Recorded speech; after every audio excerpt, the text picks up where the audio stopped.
But ಇವತ್ತು ದಂಗಲ್ ಅಂದ್ರೆ ಬೇರೆ ರೀತಿಯ ಚರ್ಚೆಗಳಿಲ್ಲ. ಪ್ರಮುಖವಾಗಿ ಹಿಂದೂ ಧರ್ಮದಲ್ಲಿ 12 ಮಾಸಗಳು ಬರುತ್ತೆ. ಅದರಲ್ಲಿ 12 ಮಾಸಗಳಿಗೂ ಕೂಡ ಅದರದ್ದೇ ಮಹತ್ವದ ವಿಶೇಷತೆಗಳು ಕೂಡ ಇರುತ್ತೆ. ಅದನ್ನ ಆಚರಣೆ ಮಾಡ್ತಾ ಬರ್ತೀವಿ. ಬಟ್ ಈ ಮಾಸಗಳಲ್ಲಿ 5ನೇ ಮಾಸವಾಗಿ ನಮಗೆ ಕಾಣ ಸಿಗೋದೆ ಶ್ರಾವಣ ಮಾಸ ಅಂತ. ಶ್ರಾವಣ ಮಾಸ ಹಿಂದೂ ಧರ್ಮದಲ್ಲಿ ಬಹಳ ಬಹಳ ಮಹತ್ವ ಪಡೆದುಕೊಳ್ಳುತ್ತೆ. 1 ತಿಂಗಳುಗಳ ಕಾಲ ಸಾಲು ಸಾಲು ಹಬ್ಬ, ವ್ರತ, ಉಪವಾಸ ಇದೆಲ್ಲವೂ ಕೂಡ ನಡೆಯುತ್ತೆ. ಪ್ರಮುಖವಾಗಿ ವರಮಹಾಲಕ್ಷ್ಮಿ ಹಬ್ಬ, ನಾಗರ ಪಂಚಮಿ, ಹೀಗೆ ಸಾಲು ಸಾಲು ಹಬ್ಬಗಳು ಕೂಡ ಬರುತ್ತೆ. ಬಟ್ ಈ ಶ್ರಾವಣ ಮಾಸದ ಮಹತ್ವ ಏನು? ಯಾಕೆ ಇದೇ ಮಾಸದಲ್ಲಿ ಒಳ್ಳೆಯ ಕೆಲಸಗಳನ್ನ ಮಾಡಬೇಕು ಅಂತಾರೆ? ಇದು ಹಿಂದೂ ಧರ್ಮದಲ್ಲಿ ಎಷ್ಟು ಪಾವಿತ್ರ್ಯತೆ ಪಡೆದುಕೊಳ್ಳುತ್ತೆ ಈ ಮಾಸ? ಎಲ್ಲಾ ವಿಚಾರಕ್ಕೆ ಸಂಬಂಧಪಟ್ಟಂತೆ ಇವತ್ತು ಚರ್ಚೆಯನ್ನ ಮಾಡ್ತಾ ಹೋಗೋಣ. ನಮ್ಮ ಜೊತೆಗೆ ಅತಿಥಿಗಳು ಕೂಡ ಜಾಯಿನ್ ಆಗಿದ್ದಾರೆ. ಅವ್ರನ್ನ ವೆಲ್ಕಮ್ ಮಾಡ್ಕೊಳ್ಳೋದಕ್ಕೂ ಮುನ್ನ ಇದೆ ಈ ಹೊತ್ತಿನ ವಿಶೇಷ ಶ್ರಾವಣ ಅಮಾವಾಸ್ಯೆ. ನಮ್ಮ ಜೊತೆಗೆ ಅತಿಥಿಗಳು ಕೂಡ ಜಾಯಿನ್ ಆಗಿದ್ದಾರೆ. ಬಟ್ ಇವತ್ತಿನಿಂದ ಭೀಮನ ಅಮಾವಾಸ್ಯೆ. ಬಹುತೇಕರು ಮನೆಯಲ್ಲಿ ಗಂಡನ ಪಾದ ಪೂಜೆ ಮಾಡಬೇಕು ಅಂತ ಪಾದ ಪೂಜೆ ಮಾಡಿರ್ತೀರಾ. ಸಹಜವಾಗಿ ಅದರ ಮಹತ್ವ ಏನು? ನಾಳಿನಿಂದ ಶ್ರಾವಣ ಪ್ರಾರಂಭ, ಅದು ಕೂಡ ಈ ಬಾರಿ ಬಹಳ ವಿಶೇಷ ಅನ್ನೋ ರೀತಿಯಲ್ಲಿ ಶುಕ್ರವಾರನೇ ಶ್ರಾವಣ ಮಾಸ ಬಂದಿರೋದ್ರಿಂದ ಇದು ಹಿಂದೂಗಳ ಪಾಲಿಗೆ ಮತ್ತಷ್ಟು ಮಹತ್ವದ ದಿನ ಆಗ್ತಾ ಇದೆ. ಹಾಗಾಗಿ ನಾಳಿನಿಂದ ಶ್ರಾವಣ ಮಾಸ, ಸಾಲು ಸಾಲು ಹಬ್ಬಗಳು, ಆ ವ್ರತ ಆಚರಣೆ ಹೇಗಿರಬೇಕು, ಇದೇ ಕಾಲದಲ್ಲಿ ಉಪವಾಸ ಯಾಕೆ ಮಾಡಬೇಕು, ಅದರಿಂದ ಯಾವ ರೀತಿ ನಮಗೆ ಒಳ್ಳೇದಾಗುತ್ತೆ, ಜೊತೆಗೆ ಇದೇ ದಿನಗಳಲ್ಲಿ ಒಳ್ಳೆ ಕೆಲಸ ಯಾಕೆ ಮಾಡಬೇಕು, ಆಷಾಢ ಮಾಸದಲ್ಲಿ ಬಹುತೇಕರು ಒಳ್ಳೆ ಕೆಲಸ ಮಾಡಬಾರ್ದು ಅಂತ ಹೇಳ್ತಾರೆ. ಹಾಗಾಗಿ ಈ ಮಾಸದ ವಿಶೇಷತೆ, ಆಚರಣೆ ಹೆಂಗೆ ಬಂದಿದೆ, ಇದೆಲ್ಲ ವಿಚಾರಕ್ಕೆ ಸಂಬಂಧಪಟ್ಟಂತೆ ಮಾತನಾಡೋದಕ್ಕೆ ನಮ್ಮ ಜೊತೆಗೆ ಅತಿಥಿಗಳು ಕೂಡ ಜಾಯಿನ್ ಆಗಿದ್ದಾರೆ. ಮೊದಲೇದಾಗಿ ಅವ್ರನ್ನ ವೆಲ್ಕಮ್ ಮಾಡ್ಕೊಳ್ಳೋಣ. ನಮ್ಮ ಜೊತೆಗೆ ಜ್ಯೋತಿಷಿ ಸುರೇಶ್ ಅವರು ಇದ್ದಾರೆ. ಅವ್ರನ್ನ ಮೊದಲು ಆರಂಭದಲ್ಲಿ ನಾನು ವೆಲ್ಕಮ್ ಮಾಡ್ಕೊಳ್ತೀನಿ. ಸುರೇಶ್ ಸರ್, ನಮಸ್ತೆ. ಕಾರ್ಯಕ್ರಮಕ್ಕೆ ಆತ್ಮೀಯ ಸ್ವಾಗತ. ಶ್ರೀ ಗುರುಭ್ಯೋ ನಮಃ. ಹರಿ ಓಂ. ಶ್ರಾವಣ ಮಾಸ ಎಲ್ಲರಿಗೂ ಶುಭ ಆಗಲಿ ಅಂತೇಳಿ ಈ ಕಾರ್ಯಕ್ರಮದಲ್ಲಿ ಅವರು ಶುಭವನ್ನು ಹಾರೈಸೋಣ. ಓಕೆ, ಸೊ ಈ ಕಾರ್ಯಕ್ರಮದ ಮತ್ತೊಂದು ಕಳೆ ಅಂದರೆ ಮೀತಾ ಅವರು ಯಾಕಂದ್ರೆ ಕಾರ್ಯಕ್ರಮಕ್ಕೆ ಕಳೆ ಯಾಕಾಗ್ತಾ ಇದೆ ಅಂದರೆ ಹೆಣ್ಣು ಮಕ್ಕಳಿಗೆ ಬಹಳ ವಿಶೇಷ ಶ್ರಾವಣ ಮಾಸ. ಹಾಗಾಗಿ ಒಬ್ರು ಹೆಣ್ಣು ಮಗಳಾಗಿ ಆ ಶ್ರಾವಣ ಮಾಸದ ವಿಶೇಷತೆ ಬಗ್ಗೆ ತಿಳಿಸ್ಕೊಡ್ತಾರೆ ಅನ್ನೋದು ಬಹಳ ಹೆಮ್ಮೆಯ ವಿಚಾರ. ಮೇಡಮ್ ನಮಸ್ತೆ, ಕಾರ್ಯಕ್ರಮಕ್ಕೆ ಆತ್ಮೀಯ ಸ್ವಾಗತ. ಮೀತಾ ಅವರೇ ನಮಸ್ತೆ. ಮೊದಲನೇದಾಗಿ ಇವತ್ತು ಭೀಮನ ಅಮಾವಾಸ್ಯೆ. ಸೊ ಎಲ್ರಿಗೂ ಭೀಮನ ಅಮಾವಾಸ್ಯೆಯ ಶುಭಾಶಯಗಳನ್ನ ತಿಳಿಸ್ತೀನಿ. ಹಾಗೆ ಇವತ್ತಿಂದನೇ ನಾವು ಶ್ರಾವಣ ಮಾಸಕ್ಕೆ ಎಂಟ್ರಿ ಕೊಡ್ತಾ ಇದ್ದೀವಿ.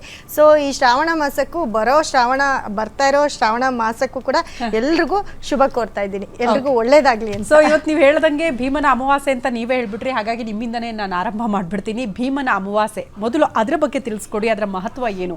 ಗಂಡನ ಪಾದ ಪೂಜೆ ಮಾಡಿದ್ರೆ ಮಾತ್ರ ಅವರ ಆಯಸ್ಸು ಎಲ್ಲವೂ ಕೂಡ ಗಟ್ಟಿ ಆಗುತ್ತಾ, ಹೇಗೆ ಅಂತ ನೋಡಿ. ಭೀಮನ ಅಮಾವಾಸ್ಯೆ ಅಂತಂದ್ರೆ ಇವತ್ತು ಅದಕ್ಕೆ ಒಂದು ಮಹತ್ವವಾದ ಒಂದು ಅಮಾವಾಸ್ಯೆ ಅಂತಂದ್ರೆ ಅದಕ್ಕೆ ಅಂತಾನೆ ಒಂದು ಹೆಸರಿರುತ್ತೆ. ಒಂದೊಂದು ಅಮಾವಾಸ್ಯೆಗೂ ಒಂದೊಂದು. ಸೊ ಇಲ್ಲಿ ಜ್ಯೋತಿರ್ಭೀಮೇಶ್ವರ ವ್ರತ ಅಂತ ಕೂಡ ಹೇಳ್ಬೋದು ಇವತ್ತಿನ ಒಂದು ದಿನಕ್ಕೆ. ಹಾಗೆ ದಕ್ಷಿಣ ಕನ್ನಡದಲ್ಲೆಲ್ಲ ಆಟಿ ಅಮಾವಾಸ್ಯೆ ಅಂತ ಕರೀತಾರೆ ಇವತ್ತಿನ ಒಂದು ದಿನಕ್ಕೆ. ಉತ್ತರ ಕರ್ನಾಟಕದಲ್ಲಿ ಕೆಲವು ಭಾಗಗಳ ಕಡೆ ಕೊಡೆ ಅಮಾವಾಸ್ಯೆ ಅಂತ ಕರೀತಾರೆ. ಸೊ ಈ ಒಂದು ಅಮಾವಾಸ್ಯೆನ ಎಲ್ರೂ ಒಂದು ಹಬ್ಬದ ರೀತಿ ಆಚರಿಸ್ತಾರೆ. ಏನಕ್ಕಪ್ಪ ಅಂತಂದ್ರೆ ಪುರಾಣಗಳಲ್ಲಿ ಹಿಂದೆ ಪುರಾಣಗಳಲ್ಲಿ ಶಿವ ಪಾರ್ವತಿಯರು ಮದುವೆ ಆಗಿದ್ದ ದಿನ ಇವತ್ತು ಅಂತ ಇದು ಪ್ರತೀತಿ ಇದೆ. ಏನಕ್ಕೆ ಅಂದರೆ ಪಾರ್ವತಿ ಶಿವನನ್ನು ಮದುವೆ ಆಗೋದಕ್ಕೆ ತುಂಬ ವರ್ಷ ತಪಸ್ಸು ಮಾಡಿ ಶಿವನೇ ನನಗೆ ಬೇಕು ಅಂತ ಹೇಳ್ಕೊಂಡು, ಅದು ನೀವು ಅದ ಒಂದು ಪುರಾಣಗಳಲ್ಲೆಲ್ಲ ಕೇಳಿರ್ತೀರ. ಸೊ ಹಾಗಾಗಿ ಕೊನೆಗೆ ಬೇರೆ ಬೇರೆ ರೂಪದಲ್ಲಿ ಮದುವೆ ಆಗಿ ಶಿವನು ಪಾರ್ವತಿನೇ ಬೇಕು ಅಂತ ಕಾಯ್ದು ಮದುವೆ ಆಗಿರೋಂಥ ದಿನ. ಯಾಕಂದರೆ ಯಾವ ಒಂದು ದೇವರನ್ನ ನೋಡಿದಾಗೂ ತುಂಬ ಒಂದ್ ಕಡೆ ತುಂಬ ಬಾಂಡಿಂಗ್ ಅಂತ. ಯಾಕಂದರೆ ಇವಾಗ ರಾಧಾಕೃಷ್ಣ ಅದನ್ನೆಲ್ಲ ತೋರಿಸ್ತಾರೆ, ಆದರೆ ಕೃಷ್ಣನಿಗೆ ಯಾರು ಮುಖ್ಯ ಅನ್ನೋದು ಕರೆಕ್ಟಾಗಿ ಯಾರಿಗೂ ಗೊತ್ತಿಲ್ಲ ಇವತ್ತವರೆಗೂ. ಹಾಗೆ ಶಿವನಿಗೆ ಪಾರ್ವತಿ ಒಬ್ಬರೇನೆ. ಇವಾಗ ವೆಂಕಟರಮಣ ವಿಷ್ಣುವನ್ನು ತೋರಿಸ್ತಾರೆ, ಅಲ್ಲಿ ಬಂದು ಲಕ್ಷ್ಮಿ, ಪದ್ಮಾವತಿ, ಈ ಥರ ಹಲವಾರು ಇದನ್ನು ತೋರಿಸ್ತಾರೆ. ಆದರೆ ಶಿವ ಮಾತ್ರ ಪಾರ್ವತಿ ಶಿವ ಇಬ್ಬರೇನೆ ಅಂತ ನಮ್ಮ ಪ್ರಕಾರ, ಅಂದರೆ ಏಕಪತ್ನಿ ಅಂತ ಹೇಳ್ಬೋದು.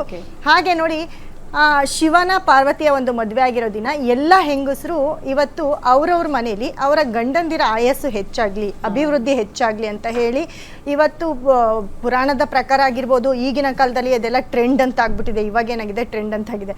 ಸೊ ಆ ಪಾದ ಪೂಜೆ ಮಾಡಿ ಭಕ್ತಿಯಿಂದ ಫಸ್ಟ್ ಅವ್ರ ಮನೆ ದೇವ್ರಿಗೆ ಪೂಜೆ ಮಾಡಿ, ಪಾದ ಪೂಜೆ ಮಾಡಿ ಅವ್ರ ಹತ್ರ ಆಶೀರ್ವಾದನ ತಗೊಳ್ತಾರೆ.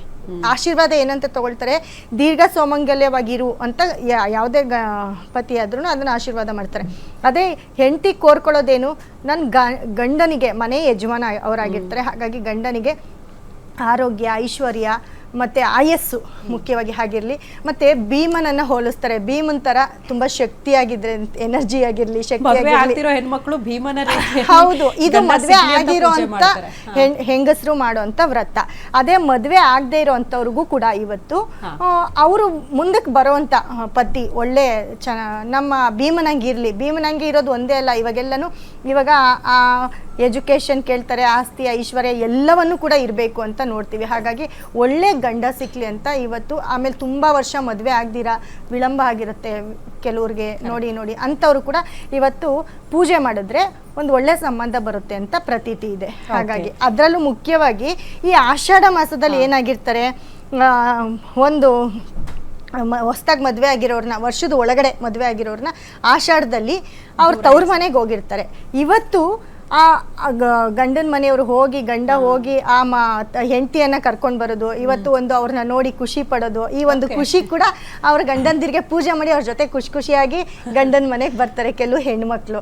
ಇದೆಲ್ಲ ಪ್ರತೀತಿಯಲ್ಲಿ ಅವಾಗಿಂದ ನಡ್ಕೊಂಡು ಬಂದಿರೋದು, ಈಗೂ ಕೂಡ ನಡೀತಾ ಇದೆ.